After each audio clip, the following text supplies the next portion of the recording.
तो उनके बेटे ने शिकायत की कि गोविंदा ने 41 फिल्में उनके साथ की, इतनी रिलेशनशिप थी, लेकिन एक बार हाल भी नहीं पूछा। क्या आपने कभी सोचा है कि जिस इंसान ने अमिताभ बच्चन को एंग्री यंग मैन बनाया, हम भी वो हैं जो कभी किसी के पीछे नहीं खड़े होते, जहाँ खड़े हो जाते हैं लाइन वहीं से शुरू होती है। जिसने अपनी कलम से सैकड़ों एक्टर्स को सुपरस्टार के सिंहासन पर बिठाया, उसी इंसान ने अपनी जिंदगी के आखिरी पल इतनी खामोश गुमनामी में क्यों गुजारे? आखिर क्या हुआ था उस मनहूस दिन जब बरसों की दोस्ती एक शब्द की वजह से टूट गई और अमिताभ बच्चन अचानक एक दोस्त से सरजी बन गए? कैसे एक खूंखार विलन जिसे पर्दे पर देखकर लोग गालियां देते थे, वो रातों रात पूरे देश को हंसाने वाला सबसे बड़ा कॉमेडियन बन गया? आखिर क्यों जिस सुपरस्टार के साथ उन्होंने 40 फिल्में की, उसने आखिरी वक्त में कादर खान का हाल तक नहीं पूछा? आइए सेठ जी, क्या खाएंगे? ये जूता। सेठ जी को जूता खिला। क्या बॉलीवुड वाकई इतना दोगला है कि जिस कादर खान ने इंडस्ट्री को सैकड़ों सुपरहिट फिल्में दी, उनके मरते वक्त उसी इंडस्ट्री ने उनसे मुंह मोड़ लिया? क्यों कादर खान जैसे दिग्गज को मरते दम तक ये मलाल रहा कि जिस इंडस्ट्री को उन्होंने अपनी जिंदगी दी, उसी ने उन्हें कचरे की तरह बाहर फेंक दिया? आज कहानी उस फकीर की है जिसने गरीबी को जिया, भूख को लिखा और पूरी दुनिया को हंसाते हंसाते खुद रोते हुए विदा हो गया।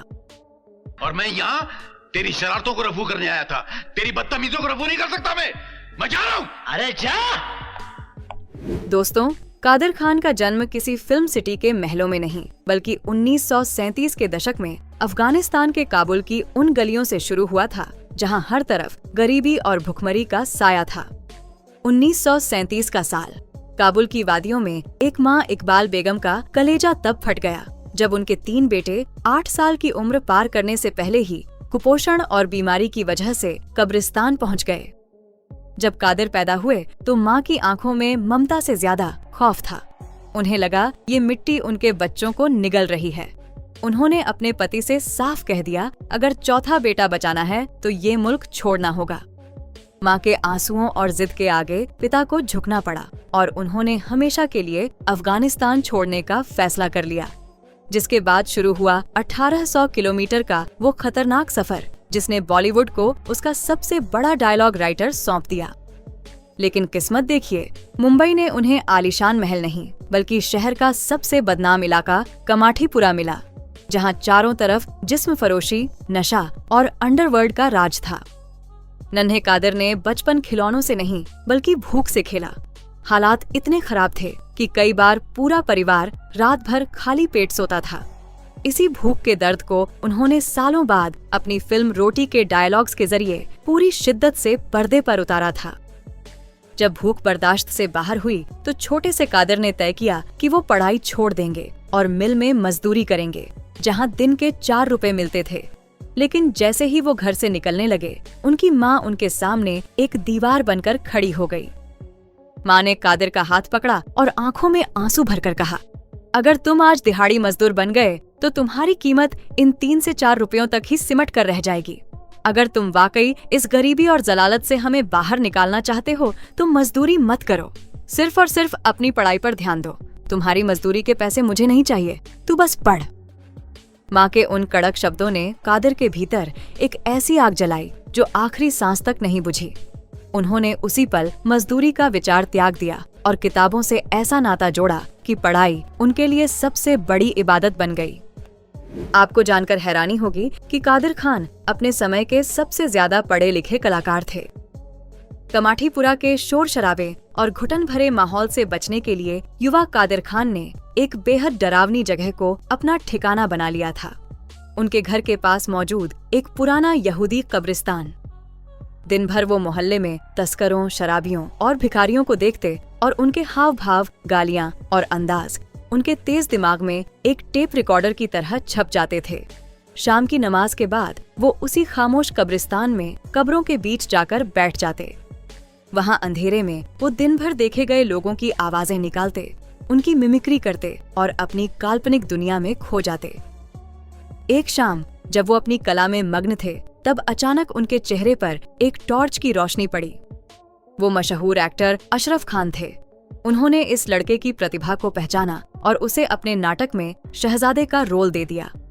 पहली बार जब कादिर खान स्टेज पर उतरे तो उनकी परफॉर्मेंस देख भीड़ ने उन्हें कंधों पर उठा लिया।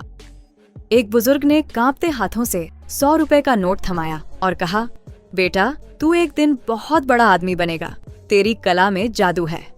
कादिर खान ने उस नोट को अपनी जिंदगी की सबसे कीमती अमानत मानकर जीवन भर संभाल कर रखा।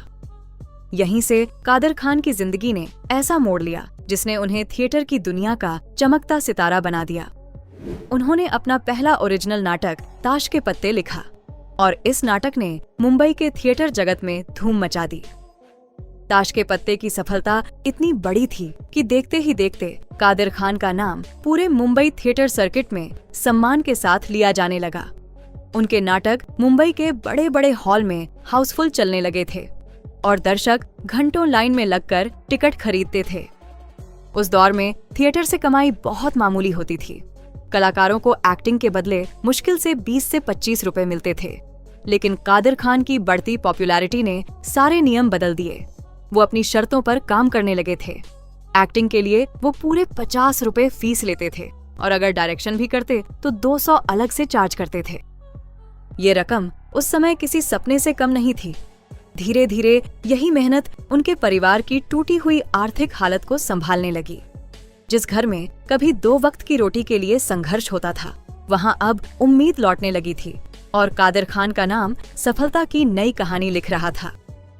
लेकिन कादिर खान ने माँ से किया वादा नहीं भुलाया। वो पढ़ते रहे और एक दिन कमाठीपुरा का वो लड़का सिविल इंजीनियर बनकर साबू सिद्दीकी कॉलेज में प्रोफेसर बन गया। कहानी में असली ट्विस्ट तब आया जब कादिर खान कॉलेज में अप्लाइड मैकेनिक्स पढ़ा रहे थे।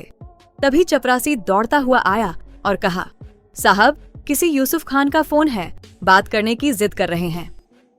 कादिर खान ने जैसे ही फोन उठाया, दूसरी तरफ से एक भारी आवाज गूंजी, मैं यूसुफ खान बोल रहा हूँ, फिल्म इंडस्ट्री में मुझे दिलीप कुमार के नाम से जानते हैं। ये सुनकर कादिर खान के हाथ से फोन छूटते छूटते बचा। कादिर खान को जब पता चला कि दिलीप कुमार उनके ड्रामे की तारीफ कर रहे हैं और उसे देखना चाहते हैं, तो उनकी खुशी का ठिकाना नहीं रहा। लेकिन कादिर खान ने दिलीप साहब के सामने 2 छोटी सी शर्तें रख दी। पहली, वो ड्रामा शुरू होने से पहले समय पर पहुंचेंगे और दूसरी, पूरा नाटक आखिर तक देखेंगे। दिलीप कुमार ने दोनों शर्तें मान ली। वो थिएटर पहुंचे और पूरा प्ले बड़े ध्यान से देखा। कहानी और एक्टिंग का असर ऐसा था कि उनकी आंखें नम हो गईं। ड्रामा खत्म होने के बाद वो खुद स्टेज पर आए और सबके सामने कादिर खान की जमकर तारीफ की।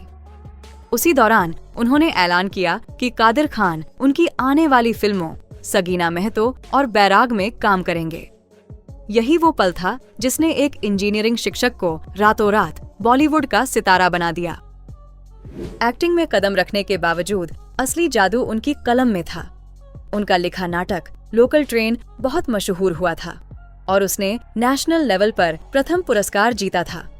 कादिर खान की कलम में वो आग थी जो अंगारे उगलती थी। उन्होंने जवानी दीवानी की स्क्रिप्ट महज 4 घंटे में लिख दी। कादिर खान सिर्फ एक एक्टर नहीं थे, वो शब्दों के जादूगर थे। दिलीप कुमार से लेकर मनमोहन देसाई तक हर कोई उनकी कलम का कायल था। लेकिन सबसे आइकॉनिक जोड़ी बनी अमिताभ बच्चन और कादिर खान की। दोनों में एक गहरी दोस्ती पैदा हो गई थी। इस बेमिसाल दोस्ती की नींव फिल्म खून पसीना के सेट पर पड़ी। इसके बाद अदालत, अमर अकबर एंथनी, मुकद्दर का सिकंदर, कालिया और नसीब जैसी अनगिनत फिल्मों में कादिर खान ने अमिताभ के लिए ऐसे आग उगलने वाले डायलॉग्स लिखे जिन्होंने एंग्री यंग मैन की छवि को अमर कर दिया। अमिताभ भी इस कदर मुरीद थे कि व्यक्तिगत सिफारिश करके कादिर खान को अपनी फिल्मों में रोल दिलवाते थे। कादिर खान भली भांति जानते थे कि अमिताभ के भारी स्वर में कौन सा शब्द सबसे ज्यादा असर करेगा। उस दौर में खुलेआम कहा जाता था कि अमिताभ की सफलता के पीछे सबसे बड़ी अदृश्य ताकत कादिर खान की कलम ही है। रिश्ता इतना गहरा था कि कादिर खान ने कहा था कि अगर अमिताभ फिल्में छोड़ेंगे तो वो भी छोड़ देंगे। विजय दीनानाथ चौहान से लेकर हम जहां खड़े होते हैं, लाइन वहीं से शुरू होती है तक, अमिताभ की सफलता के पीछे कादिर खान की कलम एक अदृश्य ताकत थी। लेकिन 1984 के बाद सब कुछ बदल गया। इंदिरा गांधी की हत्या के बाद एक बड़ी राजनीतिक लहर आई। राजीव गांधी ने अपने करीबी दोस्त अमिताभ बच्चन को राजनीति में आने का न्योता दिया। अमिताभ चुनाव जीतकर MP बन गए और जब वो वापस फिल्म इंडस्ट्री लौटे तो माहौल बदल चुका था। अब वो सिर्फ दोस्त अमित नहीं बल्कि एक प्रभावशाली राजनीतिक हस्ती बन चुके थे। एक दिन सेट पर जब एक प्रोड्यूसर ने कादर खान से पूछा, क्या आपने सरजी से मुलाकात की?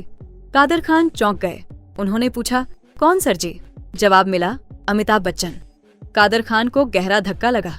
उन्होंने कहा, वो मेरा दोस्त अमित है, वो सरजी कब से हो गया?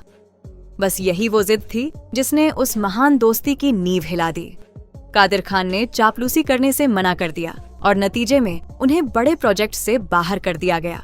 ये बॉलीवुड का वो काला सच है जहां स्वाभिमान की कीमत अकेलेपन से चुकानी पड़ती है।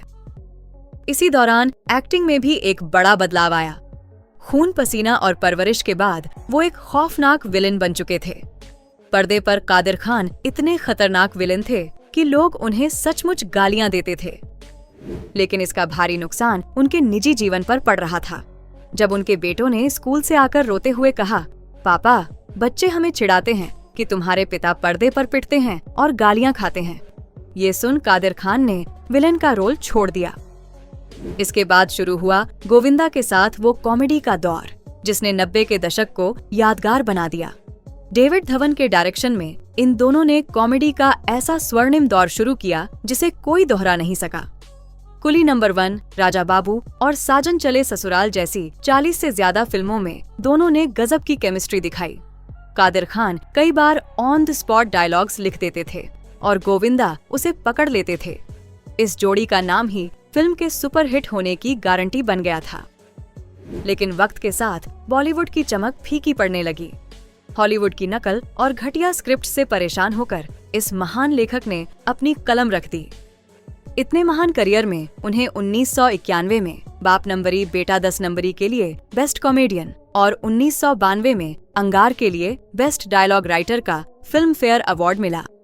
लेकिन उन्होंने पद्म पुरस्कारों की राजनीति पर कड़ा प्रहार करते हुए कहा था कि इसके लिए जिस चापलूसी की जरूरत होती है वो उनके ज़मीर के खिलाफ है। जीवन के अंतिम वर्षों में कादर खान एक दुर्लभ बीमारी का शिकार हुए, जिसने उस इंसान से उसकी आवाज ही छीन ली जिसने करोड़ों लोगों को बोलना सिखाया था। वो कनाडा चले गए, गुमनाम, बीमार और अकेले। 31 दिसंबर 2018 को जब उनका निधन हुआ तो पूरी इंडस्ट्री ने सोशल मीडिया पर दिखावे का शोक मनाया। जब गोविंदा ने उन्हें फादर फिगर कहा तो कादर खान के बेटे सरफराज का गुस्सा फूट पड़ा।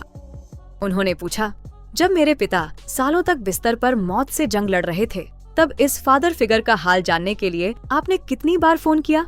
बॉलीवुड में इंसान तभी तक याद रहता है जब तक वो काम का है। कादर खान ने अपनी एक फिल्म में कहा था, जिंदगी तो बेवफा है, एक दिन ठुकराएगी, मौत महबूबा है, अपने साथ लेकर जाएगी। आज कादर खान हमारे बीच नहीं है, लेकिन उनकी लिखी हर लाइन हमारे दिलों में जिंदा रहेगी। आपको कादर खान की कौन सी फिल्म या डायलॉग सबसे ज्यादा पसंद है? कमेंट में उस महान कलाकार को एक छोटी सी श्रद्धांजलि जरूर दें।